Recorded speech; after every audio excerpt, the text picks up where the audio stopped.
გამარჯობა, ეს არის ცოდნის მოყვარე პოდკასტი. დღეს არის ოთხშაბათი და რა თქმა უნდა, მოგესალმებით პოდკასტ არეატა. დღეს განსაკუთრებული სტუმარი მყავს, რომლის ჩემს პოდკასტში ყოფნა ძალიან მინდა და დიდი ხნის განმავლობაში და დღეს ჩემი სტუმარი არის დათო ტურაშვილი. გამარჯობა. გამარჯობა. დიდი მადლობა, რომ გამონახეთ დრო და ხართ დღეს ჩემთან ერთად. დიდი მადლობა, პირიქით, რომ დამპატიჟეთ. დღეს ჩვენ საუბრობთ, ალბათ ბევრ რამეზე ვისაუბრებთ, მაგრამ პატარა შესავალს მოვყვები, რატომ გამიჩნდა ასეთი თემის წამოწევის სურვილი განსაკუთრებით წინ. ერთ-ერთმა სტუმარმა ჩემმა ივა ფეზოშვილმა ახსენა ესეთი რაღაც, რომ ჩვენ რო გვესმოდეს ქართული კულტურა, რისი მატარებლები ვართო, არ ვიქნებოდით ისეთი აზროვნების იმ აზროვნებაზე, რაზეც შეიძლება დღეს რაღაც მოსახლეობის რაღაცა ნაწილი დგას.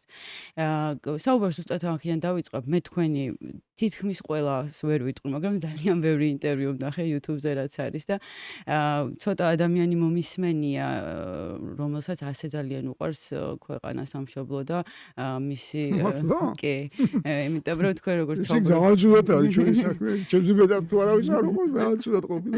ხო, რაღაცნაირი განსაკუთრებული სიყვარული გაქვთ ჩემი აზრით და ესე მგონია. მე ესე მომხვდა ყოველ შემთხვევაში. დავიწყოთ ზოგადად და მე უფრო დეტალებში გკითხავთ რაღაცებს.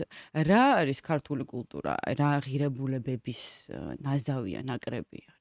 პირველ რიგში დიდი მადლობა რომ დამპატიჟეთ და რაც შეეხება იმას რომ დრო გამოვნახე, სემნოში სამსახური მე არ მაქვს, საქმე მე არ მაქვს, ასე რომ პირიქით ძალიან ადვილია ჩემთვის მოსვლა მიუხედავად იმისა რომ ბევრგან პატიჟებ. რაც შეეხება ამ თქვენ რო თქვით რომ ამ სიყვარულს ხაშეს მე არაფერი რაღაც განსაკუთრებული არ მგონია და მე მგონი ჩვეულებრივი ამბავია რომ ადამიანს უყვარდეს თავის ქვეყანა. არაფერი ამაში არ არის განსაკუთრებული.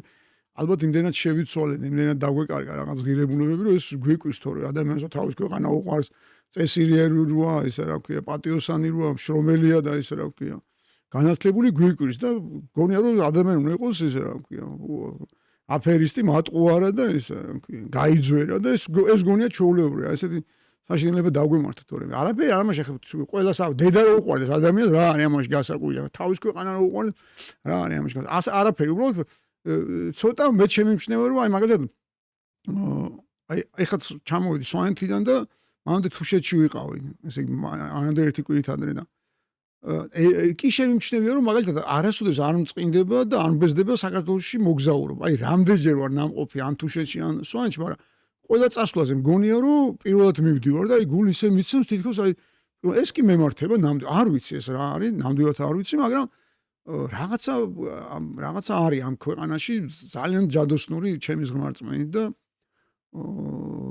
რა ვიცი როგორ შეიძლება ამ ქვეყნის მოქალაქეს მარტო ქართულს კი არ საერთოდ ამ ქვეყნის მოქალაქეს არ უყვარდეს ეს ქვეყანა არ ვიცი სხვა შემიმჩნევია რომ აი უცხოელებმა იციან ხოლმე გადარეული სიყვარული ისე შეუყვარდებათ ხოლმე კი მიფიქრე რომ ნეტა ჯეროზე გვიყვარდეს ასეთი უცხოელები შემიმჩნევია რომ გადაირევიან ხოლმე საქართველოზე როგორ ჩანს ჩვენ შევეჩვიეთ ხა ამდენი საუკუნე რამდენი 1000 წელია და გონია რომ ის რა ქვია მოცემული ჩვეულებრივი ამბავია ხო რომ ბრილიანტი გაქვს თუ რაღაცა და ეტყობა უცხოელები რაღაცა ისეც პოულობენ ისეც აღმოჩენენ ხოლმე რომ ჩვენ რასაც მივეჩვით ამიტომ მე ყოველ შემთხვევაში ვერ დავიღლები ნახდათ საქართველოს აღმოჩენით და სულ მგონია რომ აი ყოველ დღე შემიძლია აღმოვაჩინო და აღფრთოვანდე და აი როგორც პირველად მოვხვდი მოკლედ პირველად როგორც აღმოვაჩინე საქართველოს და გამიკვირდა რომ ესეთი ჯადოსნური სამყარო არსებობს და ქვეყანა ასე მემართება სულ არ ვიცი ნუ ეს ჩემ ბრალი არის როგორც თქვენ ეს უბრალოდ საქართველოს ბრალი ასეთი ჯადოსნური ქვეყანა გვაქვს კი ბატონო ხო და რაც შეეხება ვეღარ უპასუხებ ოდიში რაც შეეხება კულტურას ეს ძალიან კარგი კითხვაა და ძალიან საინტერესო ფენომენია ქართული კულტურა ჩემი სუბიექტური აზრით ეს არის ჩვენი ნიჭის დამსახურება მე ვფიქრობ რომ ჩვენზე ნიჭიერი ხალხი დედამიწაზე არ არსებობს მე არ ვამბობ რომ ყველა ჭკვიანები ჩვენ ვართ მაგრამ ნიჭი უბრალოდ ამის დათვლაც შეიძლება ანუ სტატისტიკურად პროცენტულად შეგვიძლია გამოვთვალოთ რომ აი ერთი ბეწო ქვეყანას როგორ შეიძლება რომ ამდენი ნიჭიერი ყავდეს ხელოვნებაში კულტურაში გნებავთ სპორტში ინდოეთში ხო ის აი მილიარდზე მეტი მოსახლეობა მილიარდზე მეტი და 3 ოლიმპიური ჩემპიონი ყავდა. ჩვენთან ყველა სოფელში 3 მილიონი ვარ და ყველა სოფელში 3 ოლიმპიური ჩემპიონი ცხოვრობს და დანარჩენს ყველაფერი თავი დავანებოდი ქორეოგრაფიას, ლიტერატურას, პოლიფონიურ უნიკალურ მუსიკალურ კულტურას და ასე შემდეგ. ნუ ყველაფერს თავი დავანებოდი ამაშიც კი ასეთი ნიჭიერები ვარ და ნუ რა ვქნათ, ასეთი ნიჭიერები ვარ და ასეთი ვიბადებით და მე მგონია რომ იმ თავით ასეთი ნიჭიერები ვიყავით და რას გულისხმობ, რომ ჩვენ ყოველთვის ვიყავით გზაჯვარედინს, აი კაცობრიობის მთავარ გზაჯვარედინზე შეიძლება ითქვას. ევროცენტრისტული გაგებით რასაკვირველია, სადაც იკვეთებოდა ყველა დიდი გზა, რაც კი არსებობდა სამყაროში და ბევრი ხალხი მიდიოდა, მოდიოდა, მოძრაობდნენ, უამრავი იმპერია გვიტევდა, ვებძოდით, ხარკს უხდიდით, მაინც ვიბძოდით, მაინც თავისუფლებოდით, მაგრამ ამ პროცესში უამრავ ვიღებდით რა, რაც მათ მოქონდათ. ეხლა მარტო ის ხო არ მოქონდათ რა, მონღოლებზე როგორც წერია ქართული ისტორიოგრაფიაში, რომ აკვნები და პირის კლაპუნი შემოიტანესო. სხვა რამებიც მოქონდათ, სხვა ხალხასაც, სხვა ქვეყნებსაც. ხო, მაგრამ ჩვენ ყველაფერში ვიღებდით, რაც მოგწონდა, მე ამას ვითავისებდით, ვამუშაობდით და სულ შედევრებს ვქმნით. მაგალითად, ჩვენი კულინარიის შედევრი საცივი, ხო, აი საცივის ზემოთ ცა არის, მე იმის ზემოთ აბეარი, მწვერვალების მწვერვალია. მაგრამ არ არის ქართული გამოგონება, ხო იცით ალბათ, რომ ინდოელმა ვაჭრებმა შემოიტანეს. მაგრამ თქვენ ვნახოთ ინდოეთში, რაღა ინდოეთი ვახსენე, ინდოეთში რისგან არის წარმოშობილი, ანუ რას დაეფუძნა ჩვენი შედევრი საცივი. ახლოსაც ვერ მიგო ჩვენ საცივი. ამას გულისხმობ, რომ ჩვენი კულტურა, კულინარია იქნება, არქიტექტურა იქნება, ლიტერატურა იქნება, ხუროთმოძღვრება იქნება, ყველაფერი, რასაც ჩვენ ქვიდით საუკუნეების მანძილზე განსაკუთრებული და უმნიშვნელოვანი შესაძლოა იყოს ნასაზრდოები სხვა ცივილიზაციებისგან ქართული ცივილიზაციის შექმნის პროცესში, მაგრამ ყველაფერი არის თვითყოფადი, განსაკუთრებული და განსხვავებული. რომ ამის ნიჭის სულ ქონდა, რომ რაღაცა თუ გვეწონებოდა, რაღაცა შევნიშნავდით, რომ მნიშვნელოვანია, იმას ვიღებდით, მაგრამ გააცილებით მნიშვნელოვანს ქმნით, საცივი ძალიან კაი მაგალითი, მაგრამ არის ახლა კულტურაში, მაგალითად, რადგან პოლიფონია ვახსენე, გვაქვს ეს მრავალხმოვანი პოლიფონიური მუსიკალური კულტურა, რომელსაც ანალოგი არსად არ აქვს დედამიწაზე, ჩვენს მეზობლებს გულისხმობ, თორე ეხლა კორსიკელები რო ღერიან ჩვენსავით, ეს მე ვიცი ზუსტად რატო და იმ მარტივ მიზეზის გამო, რომ მათი და ჩვენი წინაპარი საერთოა, ის საერთო იბერიული ხმელთაშუა ზღვის ცივილიზაციის მემკვიდრეები ვართ. აბა, ყველა მეზობელ ხალხს აქვს ერთმანეთზე გავლენა და არავინ ჩვენს მეზობლად, არავინ არ მღერის ისე, როგორც ჩვენ მღერით.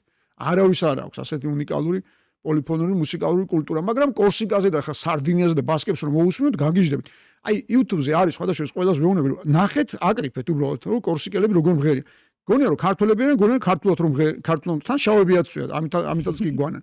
მაგრამ კორსიკელები არიან. მათ, ესე იგი, ამ ძველ იბერიელებიდან მარტო ჩვენ გვაქვს სახელმწიფო. მათ არ აქვთ არც კორსიკელებს, არც სარდინიელებს, არც კატალონიელებს, არც ბასკებს, ამ ძველ იბერიელებს არ დარჩათ, მაგრამ ჩვენ გვაქვს ჩვენი სახელმწიფო და მათ დარჩათ კულტურა. აი ის საერთო კულტურა და საერთო ცივილიზაცია, ეს ადვილი ამ საცნობია ეთნოგენეზის, ვინც სწავლობს, ყველა დამეთანხმება და ვინც იცის, რასაც გულისხმობ და ვინც ამას არ სწავლობს და არ იცის, მარტივად აუხსნი, რომ აი კი, ბევრი გავლენა გქონდა, კი, გზაჯვარედინზე ცხოვრობდით და ბევრი ბრძოლა დაგჭირდა, რომ შეგვენარჩუნებინა, მაგრამ ჩვენ რაც ჩვენთვის იყო მნიშვნელოვანი და ღირებულებული, რაც ნიშნავს ჩვენს რაობას, ჩვენს იდენტობას და თვითყოფადობას, თითქმის ყველაფერი შევინარ, დაუჯერებელია, რომ ამ პატარა ხალხმა და ამ პატარა ქვეყანამ ეს შეძლო, მაგრამ ეს ჩვენ შევძელით რა.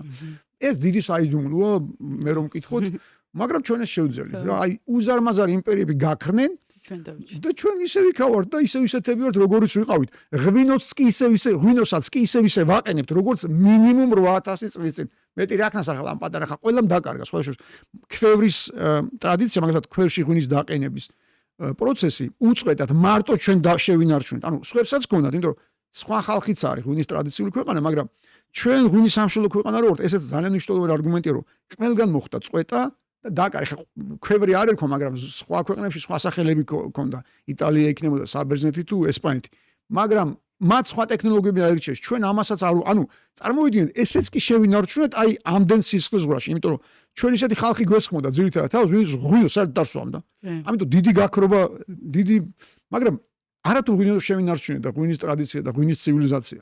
არამედ უწყვეტად შევინარჩუნეთ დედამიწაზე არსებული ყველაზე ძველი ტექნოლოგია და ახლა ღვინოს ისე ვაყენებთ, როგორც მინიმუმ 8000 წლის წინ.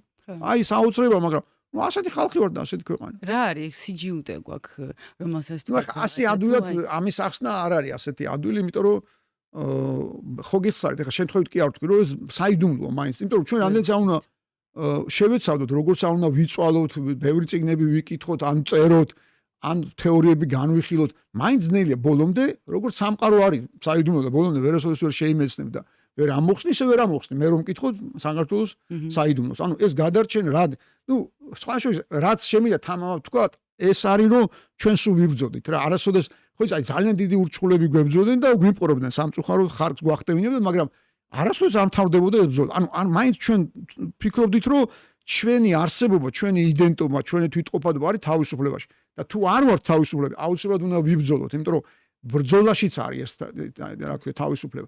ბრძოლაშიც არის ყველაფრის შენარჩუნება, რაც ჩვენთვის ძვირფასია და არასოდეს არ გავჩერებულოთ. აი, არასოდეს თქვენ ვერ ნახავთ საქართველოს ისტორიაში ერთ დღეს და ერთ ღამეს, როცა ჩვენ ეს ბრძოლა შევწყვეტ. ვერ ნახავთ, როგორი დიდი იმპერიაც არ უნდა ყოფილიყო და როგორი დიდი ურჩხულის. აი, ბოლოს მაგალითად საბჭოთა კავშირის დროს, ხო, 20-იან და 30-იან წლებში ჩვენ ისეთი საშინელება გამოვიარეთ, ისეთი განსაცდელი, რომ ადამიანებს აი ხრეტდნენ ყველაზე საუკეთესო ნაწილს ჩვენი საზოგადოების. აი, ყველაზე ელიტას სიამოვნებაში ხო გონებრივ და სულიერ განვითარებულ ადამიანებს ნიშნავს და არა ვიღაც კრეტინებს, როგორც ახლა ჩვენ უწოდებენ ხოლმე. რა ქვია, რაღაც უცნაურად რაღაც იმას რა ქვია. კი არ ვაყენებ იმას შეურაცხყოფას, მაგრამ დავკარგეთ განსხვავებას. ანუ მართლა ელიტა დაგვიხოცეს 20-იან და 30-იან წლებში. ანუ ყველაზე მოაზროვნე და ყველაზე მდიდარი და ძლიერი გონივრულად და სულიერად. აი მაშინაც კი, როცა უბრალოდ იმის გამო, ხო იცით, ასეთი გელოვანი იყო სტუდენტი და ქუთაისში დახვრიტეს იმის გამო, რომ ისა დაუვარდა სათვალე. და ის სათვალის გამო დახვრიტეს. ანუ საკითხავი სათვალე ქონდა და ჩათვალა ჩეკამ, რომ ეს თუ წიგნებს ბევრს კითხულობს, ეს საშიშია საბჭოთა რეჟიმის. მარტო ამის იყოს დაყრდნობა. წარმოვიდგინეთ, მართლა რომ იცოდნენ, რომ ჭკვიანები და განათლებული ისინი რადგან შეხან. აი მაშინაც კი არ არსებობდა საქართველოში ღამე ან დღეს აი ყველაზე საშინელ წლებშიც კი რომ ადამიანები არათუ ფიქრობდნენ და ოცნებდნენ რომ არ იბრძოდნენ საქართველოს თავისუფლებას. მე მგონი ერთ-ერთი მთავარი ამ საერთოდ ხა მე ხო გეუბნები ბოლომდე ამის ამოხსნა არ მგონი რომ იმას შეძლოს, მაგრამ მე მგონია რომ ჩვენი საიდუმლო უნდა იყოს ამ ბრძოლაში. არასოდეს არ გავჩერებულოთ. არასოდეს მაინც არავის არ დავნებდით რა და რატომ არ დავნებდით? იმიტომ რომ ჩვენ თვლით რომ არც ასიმილაცია არ მოხდა. ანუ ხო გესმით, დიდი იმპერიები იმდენი ხალხი გადაყლაპეს, იმდენი ხალხი გააქრეს. ისეთი ასიმილაცია მოხდა და ჩვენ თვლით რომ ჩვენ რაღაც მნიშვნელოვანი ვართ და რაღაცა ისეთი განსაკუთრებული გვაქვს რომ ჩვენ არ უნდა გავქრეთ, არავის არ უნდა შევერიოთ და უნდა ვიყოთ ისეთები როგორიც ვართ და ამისთვის ვიბრძოდით. კი ცოტანი ვიყავით, კი პატარა ტერიტორია გქონდა და გვიჭირდა, მაგრამ ნუ მაინც ვიბრძოდით და მაინც მოვახერხეთ და კი ვართ მოვიდა 21 საუკუნე და აბა წარმოვიდგინეთ მთელი დედამიწისზე, სადაც ადამიანები იწყებენ განათლების მიღებას და სწავლობენ კაცობრიობის და მსოფლიოს ისტორიას, ჩვენ ვართ ნახსენები. ანუ პირველივე ისტორიაში ვართ, რომ აი მითოლოგიაში ჯერ კიდევ სანამ ისტორიოგრაფია ტექსტ დაეყნობოდა, ანუ ტექსტად იქცეოდა მითოლოგიაში, ანუ ზეპირ ისტორიოგრაფიაშიც კი ვარსებობთ, როგორც კი იწყება მთელი სამყარო იწყოს ბერძნული სამყაროდან და ბერძნები ჩვენ მოგვადგენ 54 ბერძენი მოგვადგა რაღაც განსაკუთრებული წასაღებად დაახლოებით ჩვენ წელთაღრიცხვამდე მე-13-ან მე-14-ან მე-13 საუკუნეში. ნუ ჰომეროსის მიხედვით რომ გამოვთვალოთ. ზუსტად არ ვიცი, შეიძლება კი უფრო ადრეც მოხდა ეს ამბავი, მაგრამ რომ მოგვადგენ ეს დანამდვილებით ვიცით. ეს დანამდვილებით ვიცით და სხვა შორის რადგან ჰომეროსი ვახსენე, გეტყვით რომ ასეთი არქეოლოგი იყო, პროფესიონალი არქეოლოგი არ იყო, მე გახდა არქეოლოგი, ვაჭარი იყო, მაშინ კომერსანტებს უწოდებდნენ, ჰაინრიხ შლიმანი. რომელმაც დაიჯერა რომ ჰომეროსი რასაც ამბობს ეს ლიტერატურა და მითოლოგია კი არ არის და პოემებს კი არ წერს და ზღაპრებს კი ატყავს, ნამდვილი ამბავია და გამდიდრდა რომ ტროა გაეთხარა და აღმოეჩინა. და ეს შლიმანი ვისაც კი მოესწრო მე-19 საუკუნეში რუსეთის იმპერატორის ყველას წერდა განცხადებას წერილით მიმართავდა, წაკითხული მაქვს რომ მომეცით უფლება რომ ქუთაისი და დასავლეთ საქართველოში ჩავატარო ჩემი ხარჯით არქეოლოგიური გათხრები, რომ დავამტკიცო რომ მართლა აქ მოვიდნენ ბერძნები განსაკუთრებული ცივილიზაციის გასაცნობად და ოქროსაწმისი რას ნიშნავს. აი მის დასადგენად რომ აქ მოვიდნენ. ხო და არაფრით არ მისცეს უფლება და ვერაფრით ვერ ხვდებოდი რატო არ მისცეს ამის უფლება შლიმანს, რომელიც ამბობდა რომ მე ჩემი თანხებით თქვენ არ შეგაწუხებთ. ერთი ის არ დაგეხარჯებათ, კაპეიკი რა ფული ქონდათ რუსებს.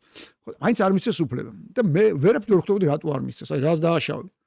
2014 წელს ამოხსენი ეს. 2014 წელს იყო სოჩში ოლიმპიადა რუსეთში და ასე თქვა პუტინმა გახსნაზე. თემი სოფლიოს გასავ. თქვენ ახლა იმ ქვეყანაში ხართ რუსეთში, სადაც მოვიდნენ არგონავტებიო. წარმოვიდგინეთ, ესე იგი, თურმე რატო არ გაგვათხრიან, რომ არ დაგვემტკიცებენ, რომ ჩვენ ვართ უძველესი ცივილიზაცია. აქ მოგვადგნენ ისა რა ქვია, ბერძნები.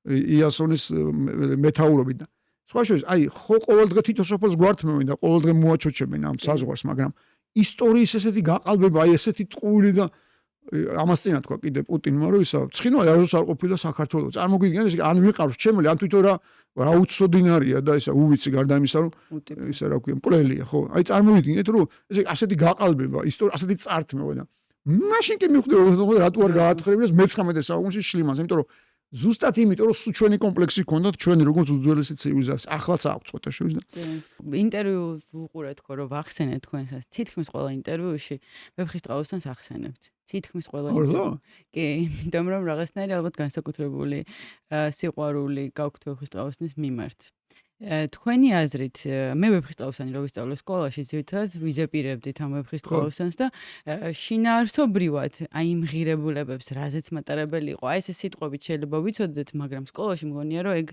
კარგად ვერ დავიჭირეთ ყოველ შემთხვევაში ჩემმა თაობამ შეიძლება ახალგაზრდებმა დაიჭირეს ან ჩემს წინ დაიჭირეს არ ვიცი თქვენი აზრით აი რო გამოვყოთ რა თუ შეგვიძლია არ ვიცი 3-5 აი მთავარი ფუნდამენტი რასაც ვეფხისტყაოსანი გვეუბნება და რაც დღემდე ჩვენში უნდა იყოს ან უნდა გვესმოდეს რა არის სხვა შორის მე ეგ თქვენ რაც თქვით რომ სკოლაში გვაზეპირებენ ეგ აღმოაჩინე მე არ მიყვარდა დაზეპირება არ ვიზეპირებდი სხვა შორის პირიქით აი იმდენი რამე მახსოვს რომ ვერ წაიმოვიდგინეთ მაგრამ მახსოვს იმიტომ რომ ისა ხო მართლა მეკითხები ხომ რომ ეს მანიაკალური მეხსიერება მაქვს ძალიან ბევრი საკითხთან დაკავშირებით ძალიან უცნაურად მაქვს ტვინი მოწყობილი რაც ჩემ ტვინს არ უნდა იმას არ იმახსოვრებს და რაც თulis რომ მნიშვნელოვანია ისეთებს იმახსოვრებს რომ ვერ არის ჩემი საქმე კარგად როგორც ჩემი ცოლი ამბობს ხო და სხვა შორის რაც მახსოვს არა გამორიცხული რომ ძალა დამატავნა და დაიმახსოვროს ჩემ გამორიცხული მაგრამ თავისით იმდენ რამეს იმახსოვრს აი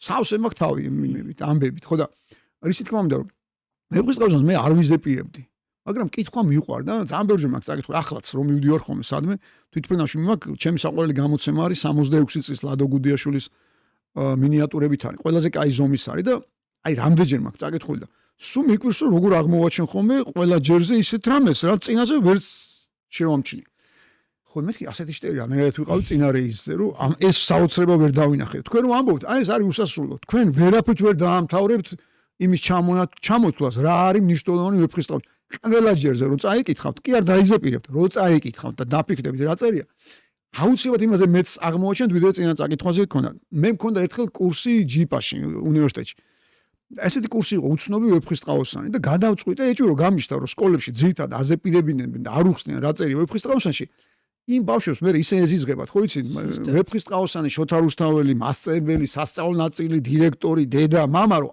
არასოდეს უბრუნდებიან ვეფხისტყაოსანს არასოდეს და არავის არ კითხულობს ვეფხისტყაოსანს ყველა მისის რომ კაი იყო ასე უნდა თქვას რომ ვეფხისტყაოსანი ოხ გადასარე მაგრამ ზაკითხოთ არავინ არ კითხულობს ერთი სულიად როდის დაამთავრებენ სკოლას ხო ესე უნებოდნენ ხოლმე აბიტურიენტებს ეს მე მახსოვს რომ რო აბარებდნენ საფხული რომ მოდიოდა შულო აი ცოტა მოითმინე და რო ჩააბარებ მე თავისუფალო ანუ სწავლა იყო თურმე სანამ ჩააბარებდი და მე თავისუფალო მე წამოწოლილი ხარ წამოპლაკული ხარ და არაფერი აღარ გჭირდება არ სწავლა არ ჩრომა ხო და ეს რო აღმოვაჩინე ხო და მოკლედ ეს რო აღმოვაჩინე ვეფხისტყაოსანს არ კითხულებენ მე სკოლის მე გადავწყვიტე რომ ესეთი კურსი წამეკითხა და აი საოცრება მოხდა იმ ჩემ სტუდენტებს ხო ქონდა დამთავრებული სკოლები ყველას სკოლაში ყველას ქონდა წესით წაკითხული, მაგრამ სინამდვილეში არა წაკითხული, არამედ დაზეპირებული და იქ აღმოვაჩინე რომ ასეთი რამე მოვიფიქრე რომ ესე იგი კი უხსნით, აი სტროფებად უხსნით, თელი ვეფხისტყაოსანი თავიდან ბოლომდე გავიარეთ, ოღონდ შევეცადეთ რომ აგვეხსნა ყველა სტროფი, ზოგჯერ ტაეპიც კი.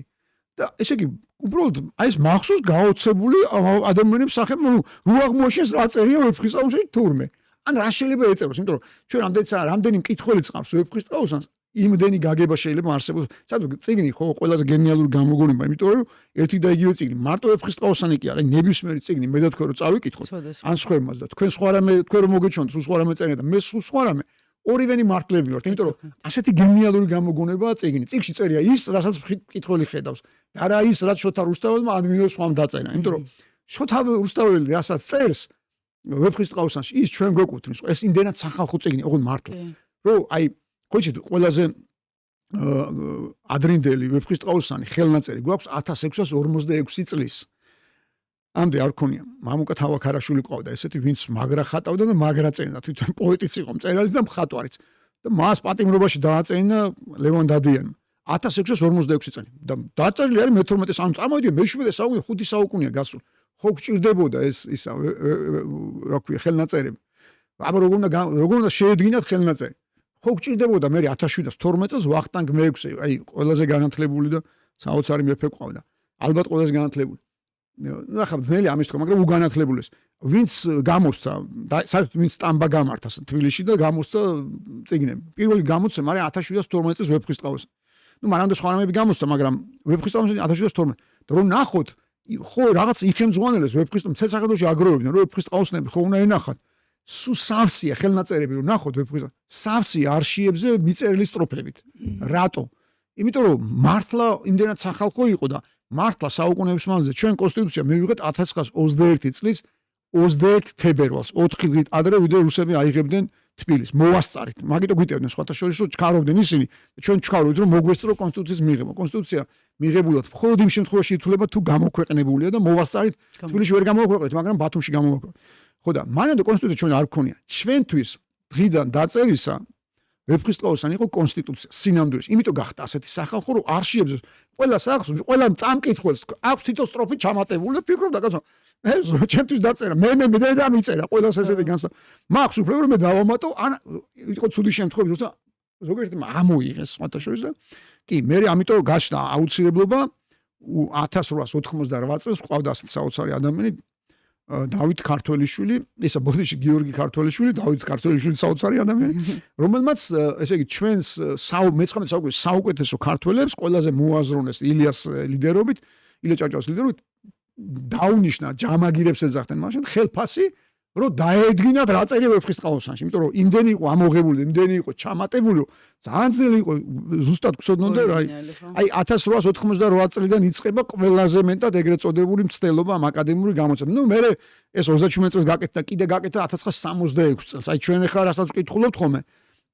სკოლა ამოვდით სკოლაში მაზეპირებდნენ ის 66 წლის მერე 66 წლის გამოცემასაც ესე იგი 800 წელი გადაუხადა. წინ უსწრებდა დიდი კომისია რომ გაგვერკვია რა ეწერა ვეფხისტყაოსანი. მე მგონია რომ აი ახლაც რაც გვჭირს ჩვენს ქვეყანას და ჩვენ ამ ქვეყნის მოქალაქეებს ყველა პრობლემის გასაღები არის ვეფხისტყაოსანში. ასე უცნაური განცდა მაქვს, მაგრამ არ ვკითხულობთ, ხო გეუბნებით. მართლა არ ვკითხულობთ, იმიტომ რომ ხიხია არის რა. ბავშვობაში აი როგორ გითხათ ის თქვენ ვერ მოესწრებოდით პატარა ხართ, მაგრამ მე მახსოვს რომ ქუჩაში რომ მივდიოდი, სადაც ეწერა სტომატოლოგიური ისა, იქიდან ისეთი ბღავილი გამოდიოდა. ხალხს რო აწამებდნენ, იმიტომ რომ გამაყუჩებლები არ იყო და ასე ფეხს მოგადებდნენ. მე მახსოვს კაცმა ასე დამაჭირე ფეხი და მომიღო კბილი. და რა ხმებს გამოსცემდა იცი ხალხი რომ მახსოვს რომ გადავდიოდით მეორე მხარეს, რომ ბღავილი გაწუხებდა. ეხლაც რო ეხლა ხო აღარ არის რაჯობია იმ სტომატოლოგთან მისვლას, რა ქვია. დინო ბოსტოვანაშვილთან მაგალითად ხო და რაჯობია, მაგრამ ისა რა ქვია, მაინც შიშები ხო დარჩენილი აქვს. ასე არ ვემდობით ვეფხისტყაოსან. შიშები გვაქვს დარჩენილი, რომ ვაი და ისევ დაგვაზეპირონ, გამომეკიდოს მასწავლებელი და ისა რა ქვია. მე მომბრა ჩაოლებრივი ტრამვასაც რამდენჯერაც მომინდა რომ ესე ხელში ავიღო. მაგას ვამბობ მე. ხსენდება ის ტანჯული დღეები რომ მე ყავდა კლასელი ყველა სამას უყვები ხოლმე და ვეფხისტყაოსანი ქონდა ჩაკეცილი სადაც ეწერა სიტყვა ბოზი თუ გახსოვთ ეწერა ნამდვილად და სხვა შორის ჩახედავდა ხოლმე ძალიან კმაყოფილი იყო იმითი რომ ანუ ეს სიტყვა რაც ესე იგი ბირჟაზე და ქუჩაში ესმოდა ის იყო წიგნში მასწავლებელი ესო კაი წიგნია და კაი წიგნში თუ ის იყო უყურე და მე მივხვდი რომ იმ ჩემ კლასას იმიტომ ქონდა ჩაკეცილი ამ სიტყვაზე რომ ეს იყო ერთ-ერთი სიტყვა რომელსაც იგებდა დანარჩენი არის თუ არ აგიხსნათ ვეფხისტყაოსანი ძალიან რთულია იმდენად რთულია რომ მაგალითად ესპანელებმა სხვა რამე ესპანელებსაც ხო აქვს თავის ვეფხისტყაოსანი დონ კიხოტე ხო და ესპანელებმა რა მოიფიქრეს ასე ჩვენსავით პირდაპირ კი არ აზეპირებინებენ ბავშვებს იმას რაც დაწერა რუსთაველმა არა იმიტომ რომ ეს რთულია პირიქით დონ კიხოტეც ხო ისა 1616 წელს მოკვდა სერვანტესი ანუ მათთვის ეს საკმაოდ ძველი ისა ტექსტია ამიტომ რო არ შეძულდეთ ჩვენსავით როგორ და არ შეეშინდეთ როგორც სტომატოლოგიის ვეფხისტყაოსნის და ტრამვასთან არ იყოს დაასოცირებული ამიტომ პატარა იმისთვის, პატარა ესპანელისთვის არსებობს ძალიან ადაპტირებული, ძალიან გამარტივებული საბავშვო 5 წლის ბავშვებს უკითხავენ. მე 7-ის რო ხდება ცოტა რთულდება, მე ასე რთულდება და ბოლოს რო იზრდები უნდა წაიკითხო როგორიც რაც დაწერა ისა მიგელ სერვანტესმა, მიგელ სერვანტეს საავედრა. ანუ ჩვენთანაც ეგრე ხედავთ თქვენ. მე არ ვიცი, ეს არის პედაგოგიკა, ეს არის ურთულესი რამე. ჩვენთან ხო არ არსებობს. ანუ წყვეტა მოხდა, მანამდე გქონდა იაკობ მოგებაში, ხო იცით, მე-19 საუკუნეში დაიწყო ჩვენი ისა, ნუ მე-19 საუკუნეში რატომ გულისხმობ, რომ მანამდე სხვა სისტემები ქონდა, სხვა. მე-19 საუკუნეში ნუ ახლა თავსმოხრეული რუსული ის იყო, რა ქვია, რეჟიმი და ჩვენ მაინც შევეცადეთ, რომ გადაგვერჩინა ჩვენი ქართული ენა და იაკობ გოგებაშვილმა გენიალური რამე მოიგონა, ხო იცით, არც ვიცი როგორ შეიძლება ადამიანმა ესეთი მარტივი და გენიალური მოიგონო, აი როგორ შეიძლება რაღამე უნდა იყოს, რა დღე უნდა იყოს, რომ ეს დაგესიზმოს, არ ვიცი. ხო და რა თქმა უნდა მოიგონა იმისთვის, რომ სკოლაში ქართულად ესწავლა და ესა მშობლიურ ენაზე მიიღოთ განათლება, ეს ძალიან მნიშვნელოვანი. ეს ყველა ჭკვიანმა ქართულმა იცოდა, რომ ამის გარეშე არ არსებობს. შენ ვერაფრის და ვერაფერს სხვას ვერ შეიყვარებ, თუ საკუთარი არ იცი და არ გიყვარს და ამიტომ დაიწყეს ეს. მაგრამ მე ხო იცით ის რა ქვია, საბჭოთა სისტემა სხვანაირი იყო, მეფის რუსეთი სხვანაირი იყო და ეხლა საერთოდ არ ვიცით რა სისტემაში ვცხოვრობ. ჩვენ არ ვიცით რა არის როგორი განათლება სკოლაში. აი ჩვენ რამდენი ხელისუფლება გამოვიცვალეთ დამოუკიდებლობის აღდგენის შემდეგ და არც ერთი ხელისუფლებისთვის არ აღმოჩნდა სკოლა პრიორიტეტული. სულ რომ მეკითხები მაგრამ ვის ხა არც ერთ ხელისუფლებას არ დაუჭერ მხარს არასოდეს და მხოლოდ იმ ხელისუფლებას დაუჭ თუ ვეღირსე რა თქმა უნდა იმ ხელისუფლების მომხრე ვიქნები რომელსაც ყველაზე მნიშვნელოვანი და პრიორიტეტული იქნება სკოლა და განათლება. არც ერთმა ხელისუფლებამ ეს არ გააკეთა, სკოლა ახსენდებათ, იმიტომ რომ 4 წელიწადში ერთხელ არჩევნებია და არჩევნები ტარდება სკოლებში. კი. და ხმების გამო, თორე სკოლის გარეშე რომ არ არსებობს სახელმწიფო, ამას სამწუხაროდ ჩვენი პოლიტიკოსები ვერ ხვდებიან. და აი წარმოიდგინეთ სახელმწიფო რა არის, სახლის აშენება რომ გინდოდეს და არ კონდეს საძირკველი. საძირკველის გარეშე სახლს ხო ვერ აშენებ. კარი და ფანჯარა რამდენის გინდა იტალიიდან ჩამოვიტანე, გინდა არ ვიცი, საიდან ჩამოხდა ესპანეთი. საძირკველის გარეშე 100 არის სკოლა. ადამიანის ფორმირება ძალიან ადრე იწყება. მან თუ სწორად და კარგად არ გაიარა სკოლის ასაკი, ის მოქალაქედ ვეღარ ყარი, მე გვიან არის. ანუ სკოლა არის მთავარი. მე მინდა რომ საქართველოს ყავდეს ხელისუფლება, რომელიც დააფასებს ესა მასწავლებელს ისე, რომ მასწავლებლობა იქნება ყველაზე პრესტიჟული, ყველაზე მაგარი ანაზღაურება იქნება. ისეთი კონკურენცია იქნება, რომ არ მოხდება სკოლაში შემთხვევითი ადამიანი, რომელიც ვერ გაიგებს ვეფხისტყაოსანში რა წერია, თქვენ დაგავალებთ და დაიზეპიროთ. აი ეს არის ჩემი ოცნება და მაშინ კი ბატონო ვიქნები. კი, გეთანხმებით. მგონია რომ მასწავლებლის პროფესია უნდა იყოს რაღაც უზენაესი პროფესია, იმიტომ რომ მართლა 7-6 წლის ბავშვიდან დაიწყება, მთავრდება რამდენ 18 ამდენი წელი, ხო? ან ფაქტობრივად არ ვიცი, რაღაც შეგნებული ასაკი მან ფორმირდება. მე გეთანხმებით, აი თქვათ რაღაცა ის არის, ხო, როგორც ხდება ხოლმე, რა ვერ გაიკეთეს კარგად ოპერაცია რაღაც და მე საწყალი ქართველები ყიდიან რაღაცას და მიდიან სხვა ქვეყანაში. თუ კაი მასწავლებელი არ შეხვდა, ანუ ცუდი ექიმი თუ შეხვდა, შეიძლება კიდევ ვიღაცა კარგმა ექიმმა გიშორს. ცუდი მასწავლებელი თუ შეხვდა სკოლაში, არაფერი არ გშველის. ანუ ისეთ ასაკში იყალიბდება ადამიანი პიროვნებად, რომ იმას მე ვერავინ ვერ შეგიცვლის. ანუ იმ შეცდომას ვერავინ ვერ გამოასწორებს. თქვენ რო შიშები გაქვთ ვეფხისტყაოსი, რა გეშველებათ აწი? აი ვინ გამოგილოცავთ? გია ჯაჯანიძის მეტი მე მგონი, გია ჯაჯანიძის უნდა მიმართოთ, ჯადო გაქვთ ეთყობა გაკეთებული. მიმართეთ გია ჯაჯანიძის. აუცილებლად. ასევე თქვენ ამბობთ ესეთ რაღაცას, რომ ვეფხისტყაოსანი რაზეც დგას, რა ღირებულებაზე დგას. ეგ არის რაზეც ევროპული ღირებულებები რაზეც დგას, რა მთავარი ადამიანის დიახ, გამახსენე. ამაზე მინდა რომ ვისაუბროთ. ხო, ეს მე გულისხმობ, რომ სინამდვილეში ევროპულ ცივილიზაციას, რასაც როგორც განიხილავს თემი სახელმწიფო სამყარო და როგორც სწავლობს და როგორც ისწავლება, რენესანსი არის მთავარი შემცვლელი, რენესანსის ფენომენი. რენესანსი სხვათა შორის მე გონსკომ არა მხოლოდ იტალიაში, ზოგადად ევროპულ ენებში, რომ წინ უსწრებს ქრონოლოგიურად, ანუ დროითაც კი წინ უსწრებს სადღაც 150 წლით მინიმუმ, 2 საუკუნით. თითქმის ვეფხისტყაოსანი და შოთა რუსთაველი. რა არის რენესანსი, რა მოხდა ევროპაში, აი რა როგორ შეიქმნა ეს ცივილიზაცია?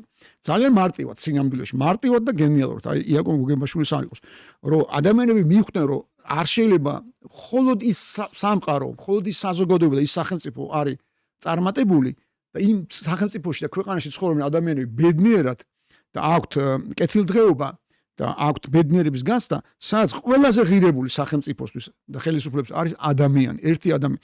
და ვეფხისტყაოსანში რაც ხდება, ამის მსგავსი არ არსებობს. მანამდე, კი არა, მე რომ მკითხოთ, ვეფხისტყაოსნის ანალოგი სამყაროში არ არსებობს, რომ ერთი ადამიანის გამო, ერთი ადამიანის იცით რამდენ ხანს გრძელდება რა ქვია ვეფხისტყაოსნის სიუჟეტი?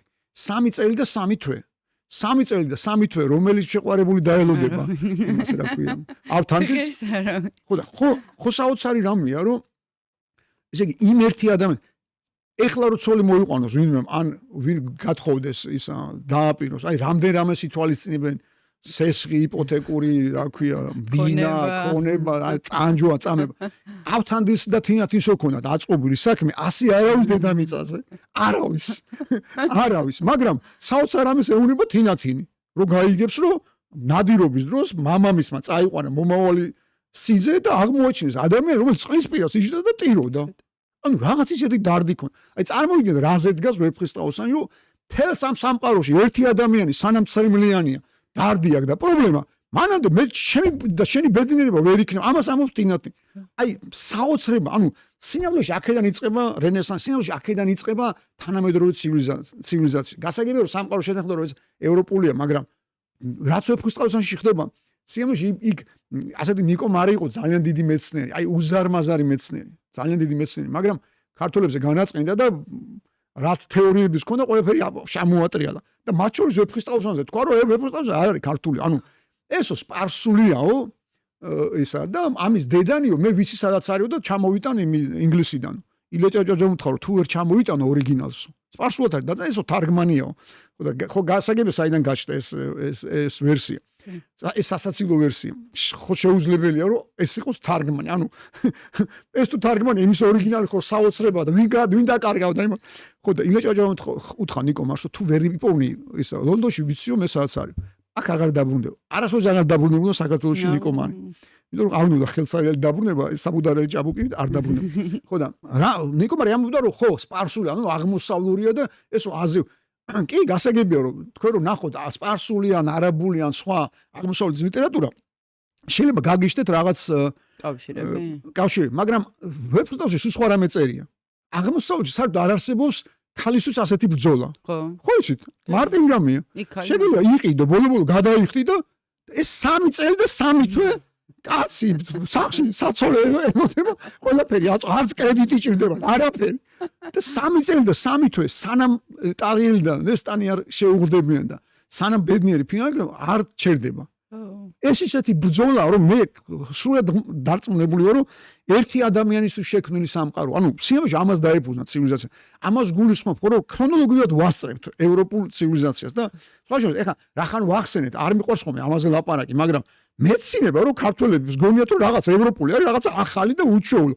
სად იყვნენ ევროკავშირის ისა რა ვქო მოხელები როგორც ამბობ ყარდაყურტა ინდოევროპელები ძირძველი ევროპელები რომ ჩვენ ვიყავით და სად იყო ისა რა ქვია ევროკავშირი გაცნებით ადრე მაგალითად ქართულ ენაზე დაწერილ მე-5 საუკუნეში დაწერილ წიგნში ქალთა უფლებებზეა ლაპარაკი და ქალი თავისუფლებებს იცის მე-5 საუკუნეში ეგეთ წიგნს ვერსად ვერ ნახავ ვერსად აი თელი გადაჭხრიკოთ თელი ლიტერატურა ვერსად ვერ ნახავთ რომ მე-5 საუკუნეში ლიტერატურულ ნაწარმოებში პერსონაჟი რომელიც ამბობს სხვადასხვა რეალურ ისტორიას ეფუძნება მართლა ქალი ქალის უფლებებზე ასეხმამაღლა და საჯაროდ ლაპარაკობს და წარმოუდგენელია და ვეფხისტყაოსანიც რა ვისაც ვეფხისტყაოსანი ეძღვნება ხო თამარ მეფე სიკვდილით დაჯა გააუქმა მე-12 საუკუნეში ევროპაში მე-20 საუკუნის ბოლოს გააუქმდა სიკვდილით ზოგიერთ ამერიკაში არის ახლა ამერიკაში ახლაც არის ზოგიერთი შტატები და ევროპაში 1991 წელს გააუქმდა საფრანგეთში მაგალითად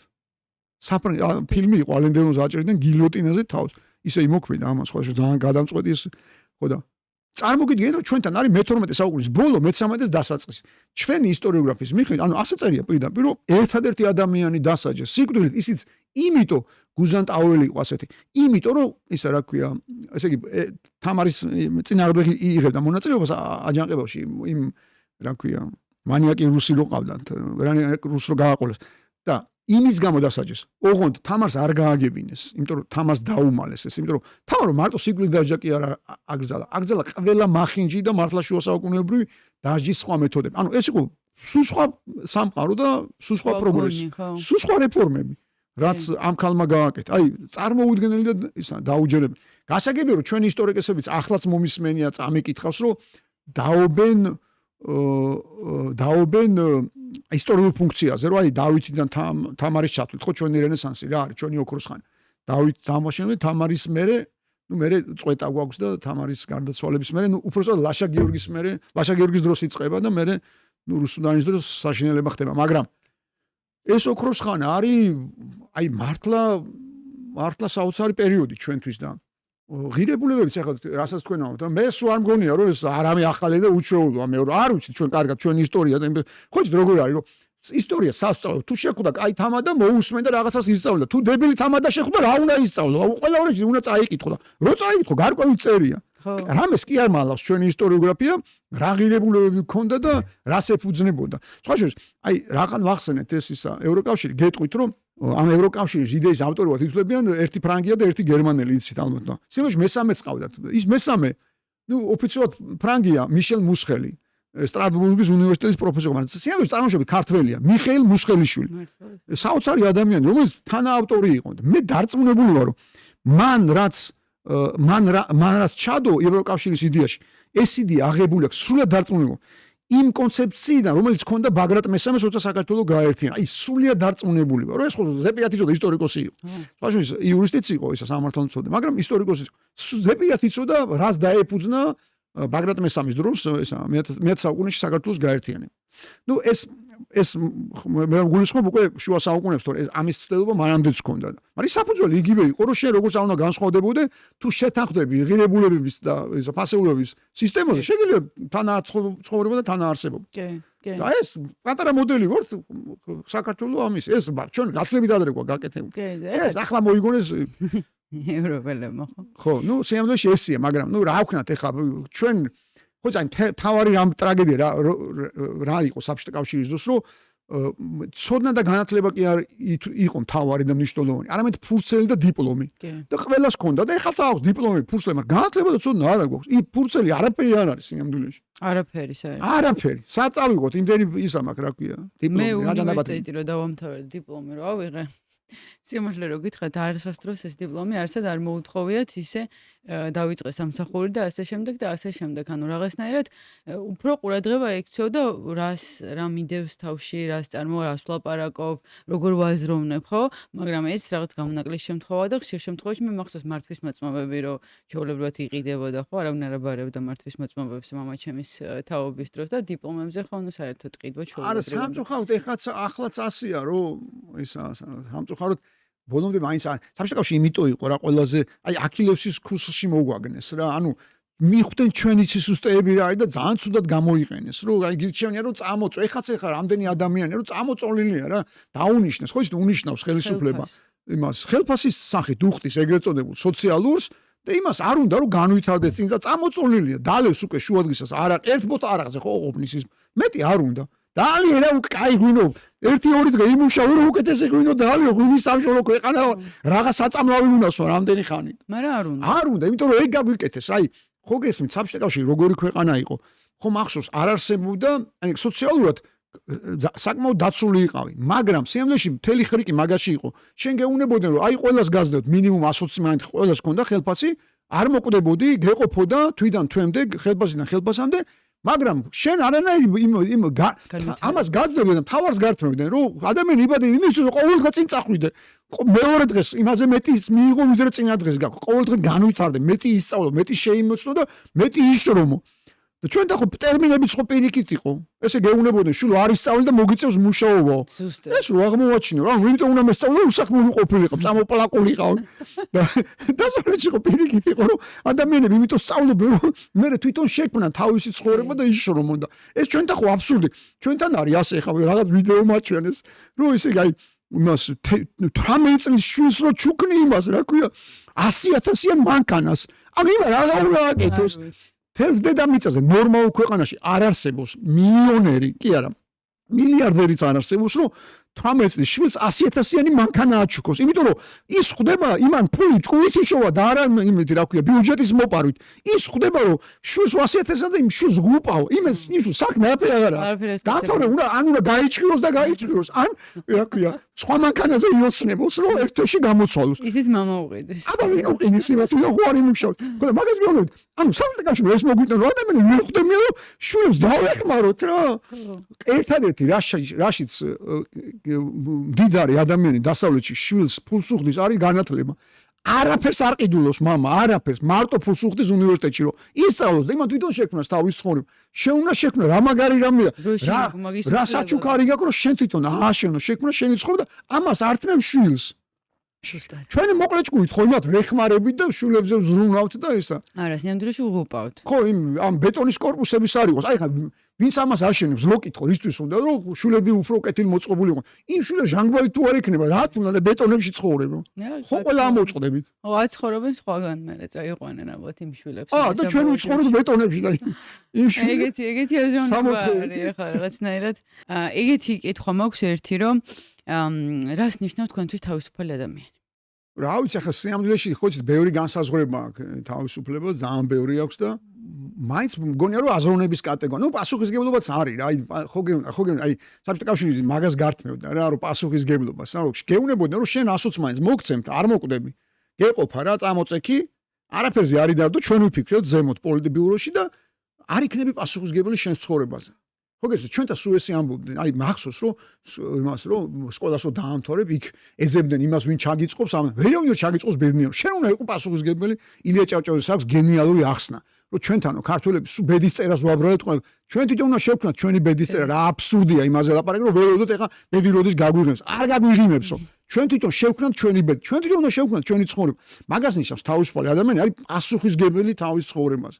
ხო გესმით? ეგ აი ესე გვიღრძეს ტვინები რომ გონია რომ ვიღაც სხვა უნდა მოგხვედოს და ბიძამ ჩაამიწყოს და იმ ცეკაში მომახვედროს იმ რა ქვია ვიღაცა გამომიჩნდეს რომ ხელისუფლებაში შემტენოს მე კრედიტი ამაღებინოს მე რა ქვია ბიუჯეტიდან მომაპარინოს და ასე ვიყო მე უსაქმური და წამოპლაკული და სინამდვილეში მაინც თავისუფლება არის აზროვნების კატეგორია ანუ აზროვნება არის კატეგორია სადაც შენი ტვინი აი რუსთაველივით რა როგორც რუსთაველი უშვებს აი რა საოცრებაა მართლა ვეფხისტყაოსანი რომ გვაქვს უთვალავი ფერი თუ რა საოცრებას ამბობს პროლოგში რომ მე და თქვენ იმდენად განსხვავდებით ერთ მომენტის გან რომ შეუძლებელია რაღაცა აი ხო გინახავთ ჰოლივუდის ფილმებში რომ დაიჭერენ ადამიანს ჯვარი წერიად და თითის ანაბეჭს რო უღებენ რატო უღებენ თითის ანაბეჭს იმიტომ რომ დედამიწაზე ხო არის 8 მილიარდი არც ერთი არ ემთხვევა ერთმანეთს და ჩვენი ტვინები და ჩვენი გულები როგორ დაემთხვევა ვერ დაემთხვევა წარმოუდგენელი მაგრამ თავისუფლება ზუსტად მაგას ნიშნავს რომ ჩვენი აზროვნებით შევძლოთ იმის დაჯერება რომ ჩემი და თქვენი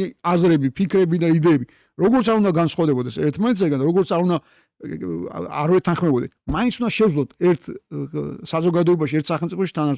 ჩვენ პოლიტიკოსებს ეს არ ესმით. აი ჩვენი პოლიტიკოსების ესე იგი თავი პრობლემა ესაა რომ ვერ უშვებს ჩვენი ქართული პოლიტიკოსის ტვინი რომ განსხვავებული აზრი არ ნიშნავს მტერს.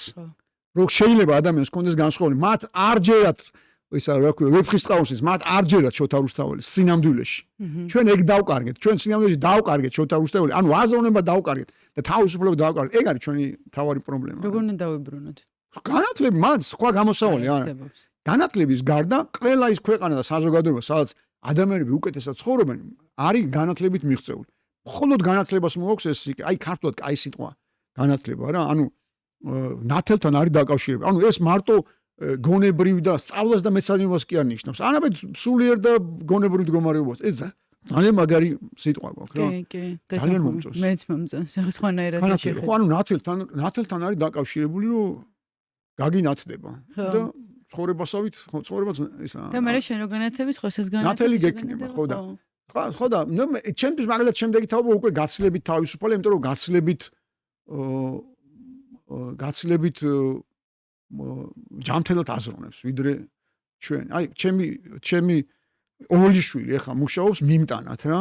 ხო და ახლა წარმოგიდგენიათ რომ ჩემი თაობის ადამიანებისთვის მიმტანად დედაჩემი ალბათ თავიდან გარდა ხო რა აი მიმტანი რომ ანუ შრომა ითვლებოდა სათაკიდო და სამორცხვინო პირიქით უნივერსიტეტის რო დაამთავრებდი მე მიმტანად თუ იმუშავებდი ხო და რა საჭიროა საერთოდ უნივერსიტეტში სწავლა რატომ აბარებენ კიდე უნივერსიტეტში სწავლა არის რთული უნივერსიტეტში მხოლოდ იმა უნდა ისწავლოს ვინცაც უნდა და შეუძლია და იმდენი პროფესია აქვს რომელსაც არსებობს სამყაროში და ჩვენ საქართველოში იმდენი ადამიანი გვჭირდება რომელსაც არ ჭირდება უნივერსიტეტი ისწავლე რა იმას ვერ შევულობთ რა ქვია ხელოსანს და ის ადვოკატი და კაი მინისტრი სად ვიშოვოთ ისეთი პრობლემა გვაქვს პროფესიონალების ისეთი პრობლემა გვაქვს ყველა სფეროში ნებისმიერ სფეროში და რატო იმიტომ რომ ფურცლები გვაქვს და დიპლომი და განათლება და ცოდნა არ აქვს აი ამიტომ ხო და იმედია რომ შეიცვლება და ჩვენი შულებისთვის ასე არ იქნება და ისინი ჩვენზე თავისუფლები უკვე არიან მაგრამ მათი თავისუფლება მოიტანს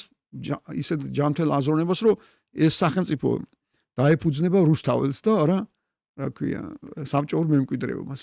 სულ ბოლო კითხვა რა დავსვა თუ შეიძლება.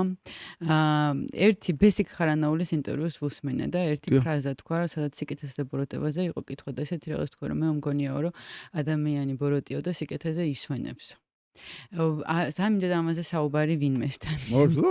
ხო, თვითონ ბესიკთან ძალიან მინდა ინტერვიუ შეძლო და მგონია რომ ერთად ამას მოვახერხებ, მაგრამ თქვენც ესე ფიქრობთ? როგორ თქვა? ადამიანი ბოროტია და სიკეთეზე ისვენებს. მართლა? ნუ შესაძლოა ისი გულისხმა, რომ საწყისში ისა შესაძლოა ერთნაირად კონდეს ადამიანს, ან შეიძლება მეტიც კონდეს ისა. მეტიც კონდეს, მაგრამ მთელი ცხოვრება ხო მაგიტომ გეძლევა სინამდვილეში, მაგას გულისხმობს ალბათ ბატონი ბესიკი, შესანიშნავი ქართველი პოეტი და უსაყვარლესი ადამიანი და ალბათ მაგას გულისხმობს, რომ ცხოვრება მაგიტომ გეძლევა, რომ შენ ის ბოროტი ძლიო და დაამარცხო. აბა რუსთაველი რას ამავს რომ? აი ისო მანდები. ო, მაგას გეუბნები, ცხოვრება რატო გვაქვს? ასეთი გზელი, რომ ყოველდღე შეგიძლია თავიდან დაიბადო. კი. რომ მიხვდე, რომ არსიც ეგ არის, რომ ამისთვის იბრძოლო, რომ ეს შეცვალო შენში, თუნდაც სანამ გარე დაანჩენ სამყაროს მე რომ შენში ეს შეცვალო, ის ბოროტის ასკესი დაძლიო და პირიქით. სიგეთისკენ. ხო, მაგაზე უკეთეს რა უნდა გააკეთო. ამას გულისხმობს ალბათ, თორე იმას კი არ რომ ხა აპრიორულად ეს ადამიანი მხოლოდ ბოროტი. არა, რა თქმა უნდა ასე არ არის, მაგრამ ბოროტი საწყისია ყოველთვის. ბოროტი რო არსებობს, გასაგებია, მაგრამ ისე როგორც ნებისმიერ ჩვენგანში, ხო, მაგიტო გინდა ცხოვრება, მაგიტო გინდა განათლება, მაგიტო გინდა ბრძოლა, რომ შეიცვალო. სხვებს არ უნდა ებრძოლო. პირველ რიგში უნდა ებრძოლო შენ თავს, შენ საკუთარ თავში ეძებო ისა რა, ეს შეძლო დამარცხება. ყველაფერი ცუდი და მე რაც მეტ ადამიანს მოუნდება ბოროტება მარტივად იკლებს ხო და სიკეთე იმატებს. მე მგონია რომ მაინც რა არის იცით რუსთაველზე, აი სხვადასხვა გალაქტიონსაც რა მაგრა აქვს ეგ რომ სულ მეგონა ლირიკა ბავშვობაში რომ აი ლექსი მისი ცნობილი რომ უსიყვარულოდ არაფერი არ არსებობს სამყარო და მზეარს უფებს ცისკამარას და მე მივხვდი სხვადასხვა ის რომ ესე იგი მაინც პოეტებს რა უცნაური ის აქვს ხედვა აი არაფერი ეხა მეც რო ვაკვირდები ეხა რა ქვია დღევანდელი ვითარებას ხო რაც ყველაზე მეტად გვაკლია მაინც არის სიყვარული როგორ შეიძლება მართო ქვეყანა სიყვარულის გარეშე ან რამე ააშენო სიყვარულის რამე გააკეთო სიყვარული მართლა გვაკლია ეს სიყვარული აი გზნობ ამას რომ ან სხვა რამის სიყვარული უფრო მეტი აქვს ვიდრე თავისუფლების და ვიდრე ადამიანის როგორც რუსთაველი იტყოდა და ნუ რუსთაველის ვეფხის ტყავსა მაინც თავარი რა არის სიყვარული და მე მგონია რომ არაფერი არ გამოვა სიყვარულის გარეშე ხო განათლება და სიყვარული მე მგონი გადასარევად დავამთავრეთ კი ბატონო და ბოლოს ვფიქრობ რომ ძალიან საინტერესო საუბარი გამოგვივიდა და მინდა რომ გთხოვოთ კიდევ ერთხელ გამოიწეროთ პოდკასტის არხი YouTube-ზე და Spotify-ზეც იცოდეთ რომ ეს ჩემთვის ძალიან მნიშვნელოვანია და ეს ეხმარება არხს გაზრდაში და განვითარებაში და ყოველთვის გახსოვდეთ რომ თქვენ ხართ ამ პოდკასტის ნაწილი და ჩვენ ამ პოდკასტს ვქმნით ერთად მადლობა